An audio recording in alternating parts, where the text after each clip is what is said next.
In today's vlog, this is quality caravan vlogging. Motorhomes. I know what you're thinking. What does Caravan Vlogger know about motorhomes? Well, it's not really about motorhomes. It's kind of about the reasons why I think personally caravanners should think very carefully if upgrading to a motorhome, because there are quite a few pitfalls. And I know this because we owned a motorhome for about a year, 7 or 8 years ago, and we had it for a year and sold it, and for the reasons I'm about to tell you. So the reason for making this video actually is I've noticed, now this isn't really aimed at subscribers and viewers, it's really other YouTubers. I've noticed some people going from caravans to motorhomes. If you've had a caravan and you've got a motorhome now, I'm not knocking motorhomes, it might be brilliant for you. Yeah, so we tried the motorhome, as I say. We bought a really nice, when I say we, I mean we did buy it, but it's all of my doing, of course. I have always been slightly obsessed with motorhomes and the fact that you can drive and put, you know, all the things you think that are great about motorhomes. I've probably thought the same thing as well. Now, one of the good things is I had it for a year, and see, I can talk about money, I'll start to stutter. And the depreciation was so little that, in fact, it would have been more expensive for me to hire the motorhome for the amount of times I used it. You know, the amount we lost was negligible, just as well, because I would have been in trouble, right, going back to a caravan. So as I mentioned, that I'm not having a dig at motorhomes or motorhomers. It's a bit of fun. I mean, pretty much at my expense, really, because I went out and bought a motorhome, and for the reasons I'm about to explain, we didn't have it for very long. So don't go in the comments, because I know some motorhomers, especially the motorhomers that are vloggers, do watch this channel, as I watch theirs. So I don't want you having a dig at me, because you think I'm having a dig at you. I'm not having a dig at you, honest. So the thing, who's more, I've got notes here. I did one of the things I did for the preparation of this vlog was to do a blog post on my website. I know it's confusing, blog and vlog, right? So blog, writing, vlog, videoing. And I've written this story that I'm telling now on my blog. So if you want to, I'll put a link in the bottom. And if you don't want to listen to me, you just click off now and go and read what I've written, which is basically what I'm looking at here. So who's more likely? Who do I think is more likely to change from a caravan to a motorhome? I think it's a lot of the time it's people, I think, coming up to retirement age. Now, I'm making a lot of assumptions here because I spoke to a guy a few years ago. You may know I'm self-employed-ish, so I sorted out a pension for myself, private pension. And when I was speaking to the guy, he was saying, "What's your goals? You know, what are your?" I said, "Well, to be able to retire and have enough money to live. How much money do you need?" I don't know. So work all that out. Then he said, "Anything else?" I said, "Well, I'd like to have enough to have a lump sum to buy a motorhome." So that's me still in my brain thinking on the motorhome theory, even though I know it will not work for us. So I think maybe people are in that position. They've maybe, you know, financially planned to when they retire, and when they retire, they sell up stuff and buy a motorhome, and think it's somehow easier to use than a caravan, which is, I think, it's a perfectly logical thing to think. I mean, there's a lot of things to do in a caravan that you won't need to do in a motorhome. Another type of person is obviously a vlogger. Now, we've seen a couple, more than two maybe, vloggers move from caravans to motorhomes. Now, I don't know their reasons. I mean, I think maybe they're thinking they can get a piece of the van life kind of audience. You know, you see some van life. The very fact that I've mentioned van life a few times might well get me more views, because the YouTube algorithm could pick up on van life, and they'll come here and they'll thumb it down anyway. If you're a van lifer, get out. Stop unsubscribing. So van life is a thing, right? I think it's more of a thing in the US, always has been. So why should caravanners be wary of changing to a motorhome, I hear you ask? Well, first and foremost is the lack of a car. I know it sounds obvious. You're obviously not going to have a car, and also I guess it depends on the size of the motorhome. So the motorhome we had was 7.5 meters long. So I can distinctly remember having a motorhome, going to Devon, thinking, I've always had this naive thought that motorhome can actually go anywhere that a van or bus can go. You know, delivery van or bus can, if a delivery van or bus can get down there, so can I. Well, that's kind of true, but the problem is in a motorhome you generally want to stop, won't you? You want to park up and get out and look around. And I did this in a few places, but I remember Brixham, especially in Devon. You go down a steep hill into, I've even followed the bus down there, no problems at all getting down there. But then you can't get in the car park, and then you look at it. Oh, this is a lovely place. Oh, look at this. And as you drive through, and then you're cursing the motorhome for being so big. So when you get to a site, you don't have a car. See, for me, being a caravanner, you obviously tow your caravan and you leave that big white box on the site, and off you go in your car, do your shopping and your sightseeing and everything else. Obviously, you can't do that with a motorhome. So what are the alternatives? So if you go somewhere and when you're there, you either walk, use your bike, or use public transport. I mean, of course, you could jump in an Uber or hire a car, but again, it's flipping expensive. So that's the problem, right? The size of it and doing things when you get to site. If I'm in a caravan, I sit there on a Saturday night and think, I really fancy a glass of wine. Don't have any wine. I can just hop in the car, sat nav, nearest Tesco or whatever, drive to the come back, and 10 minutes later I'm sitting in my awning drinking a glass of wine. Do the same thing in a motorhome, and I guess you need to be more organised. But in a motorhome, if I haven't got a fancy glass of wine and I haven't got one, I have to either walk, bike, or pack everything up and drive to the shop. Then when you get to the supermarket, you realise they've got like a 2-metre height barrier. So you're parking outside, then you have to walk, and it's an absolute bloody nightmare. Or can be, or was for us. Another thing that we encountered, an issue with driving along, the noise that motorhomes generally make. I think you don't always pick it up on a lot of vloggers when they're filming inside and talking, but really everything rattles. When you're driving down the road, you are basically driving a DHL delivery van with a bed in, aren't you? I mean, and heating and a cooker, right? And you're driving down the road and everything in your motorhome is rattling and you're not sectioned off from it. Yeah, so you're not sectioned off at the front, are you? It's like, there's me. I mean, I'd much rather be sitting in my air-conditioned fake leather seats Mercedes, air suspension floating along even when towing, than I would be in a bloody Fiat van, bang, bang, bang, bang, banging up. And you might think that's fun. It's not particularly relaxing, is it? So another reason that you might not, well, you probably would have thought of, but another reason that it's certainly a disadvantage over a caravan is the costs. I know with a caravan you've got insurance and servicing, and that's pretty much all you've got. And you don't have to get it insured. I mean, obviously it makes sense to, but it's not a legal requirement. Obviously with a motorhome, it's a vehicle.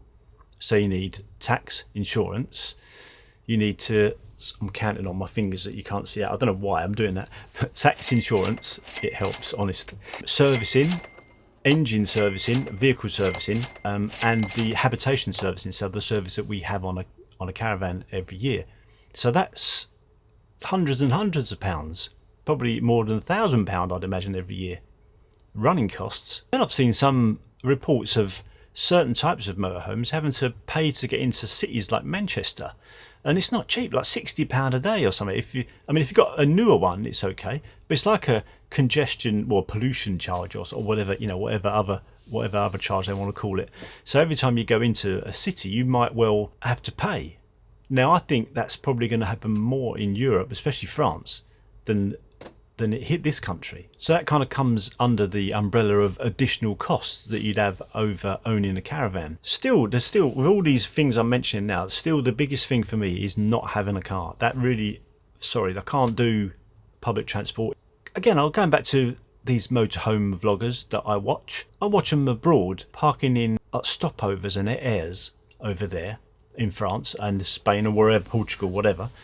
And most of the time, they're just in what looks like to me like a car park, and they're like, this is only €15 a night. €15 a night. You can just go and park on a patch of grass up the road. It won't cost you anything. I don't know. I might get water and be able to empty the toilet, but some of these pub stops. I'm not a great. I like to go to the pub, but we don't go on a regular basis. We certainly wouldn't want to park in a pub car park. Maybe you could park for free if you eat. Like these pub stops, I think they're called, or Brit stops, I don't know, Brit pop, I don't know, whatever they're called. So you'd go to a pub, have a meal, have a drink, and then you don't get charged for parking in the car park. Thanks. That's very, very kind of you. Sleeping in the car park. I wake up in the morning, pull the blinds down, and there's an assortment of randomly placed piles of puke where people come out of the pub and they're pissed up your motorhome and stuff. Yeah, so I'd like to go on a proper site. No motorhomers will say it gives them flexibility, but that's not the sort of flexibility I want. I don't want random parking in. I mean, I've seen a couple of vlogs where people are parked in laybys and they've been basically, without them knowing, they've been like hotbeds for dogging. I mean, come on. I mean, just go to a bloody site, a proper site, even a CL or CS, you know, just randomly parking anywhere. And they always seem to travel in a convoy. It'd be 3 or 4 of them. You see them, 3 or 4 of them together, and they become a public nuisance, don't they? I mean, they're going to get us banned from France and Spain and parts of Scotland as well. They all do this. Is it NC 500? They all do the NC 500 around Scotland, right? And stop in up and park. Oh, look at this lovely, in the middle of nowhere. There's nothing around it. No, apart from your 8-metre square box thing polluting the countryside and blocking all the roads up. And I'm joking. I know this is. Please don't take offence if you've got a motorhome. If you enjoy it, fantastic for you. I'm just having a bit of a laugh at your expense, admittedly, but it is a laugh. Okay, so that's what I think all the bad sides are of owning a motorhome.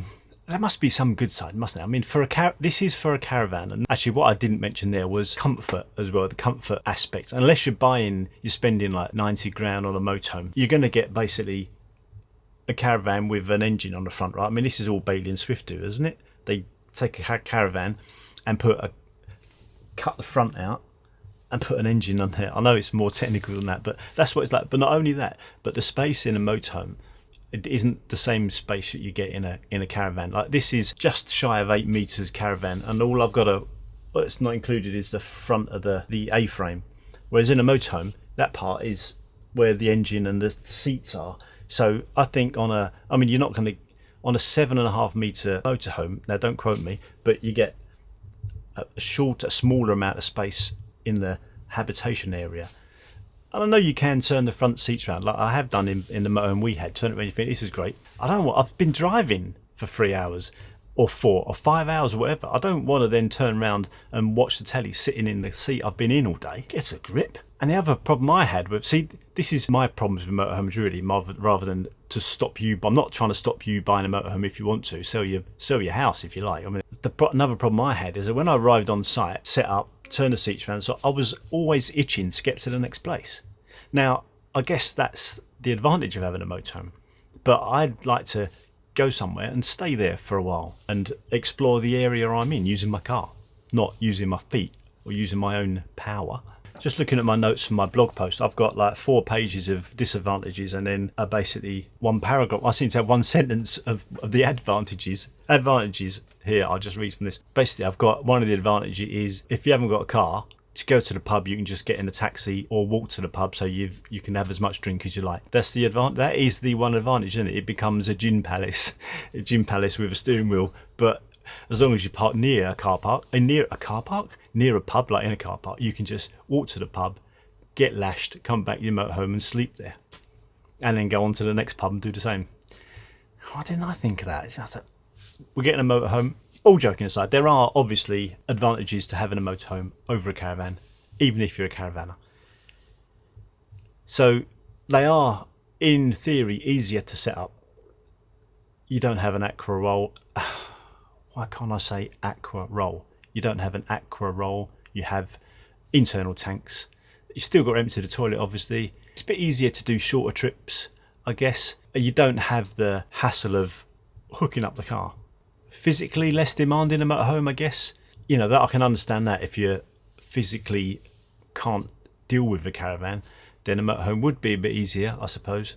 So when we had the motorhome, well, I mean, the way we used it, really. I mean, obviously I'm joking here. I mean, but the main reasons we didn't like the motorhome was, in my head, I thought I could buy a motorhome, and on the Friday I could ring up a place and say, we're leaving now.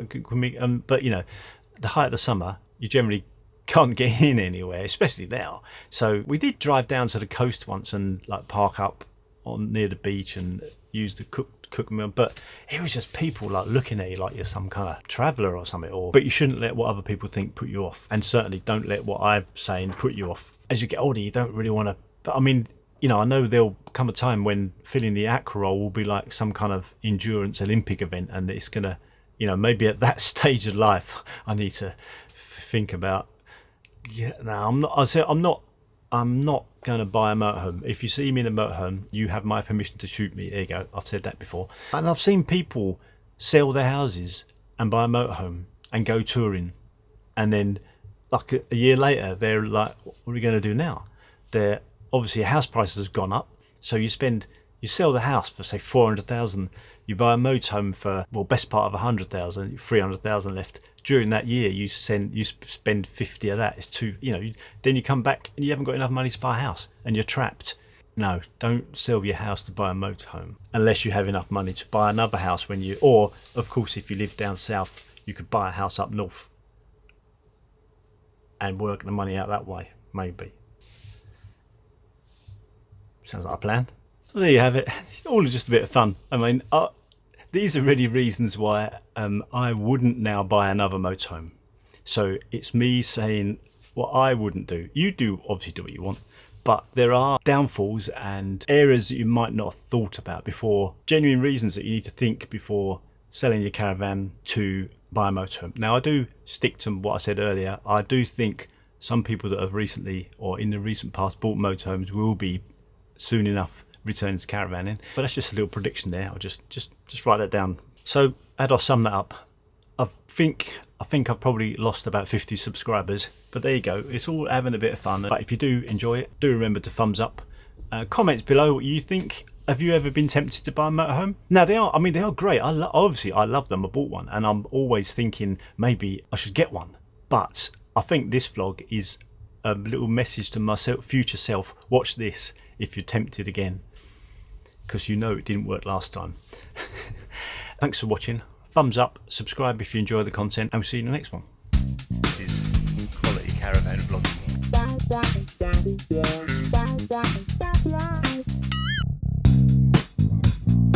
It's alright. It's Caravan Vlog.